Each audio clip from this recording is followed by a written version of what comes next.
Welcome to our channel. Today we how to install Placeit brand kit exports into Canva step by step clearly. To begin, open your Placeit account in your web browser. Navigate to the brand kits section where your assets are stored. Select the assets you want to export, such as logos, colors, and fonts. Click the export button to download these assets to your computer. Next, open a new tab and log into your Canva account.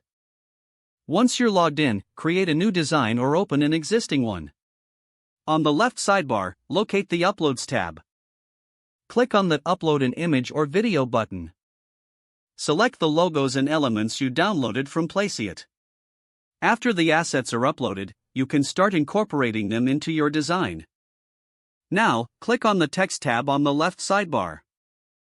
Choose a text style and add it to your design. Edit the text color to match your brand kit.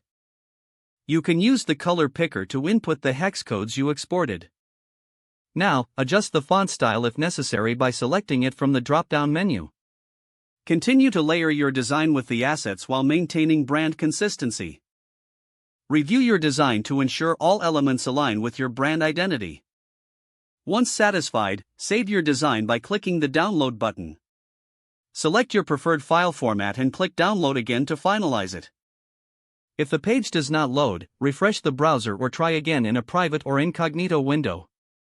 Make sure you are using the correct email address, then retype it carefully to avoid small typos.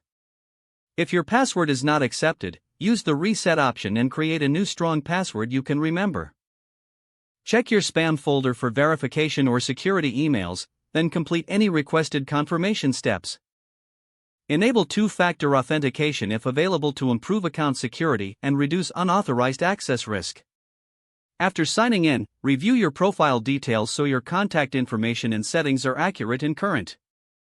If you see an error message, note it down and try again after restarting your device and internet connection. Log out when you finish, especially on shared devices, to keep your account and payment information secure. If the page does not load, refresh the browser or try again in a private or incognito window. Don't forget to like this video and subscribe to our channel for more step-by-step tech guides.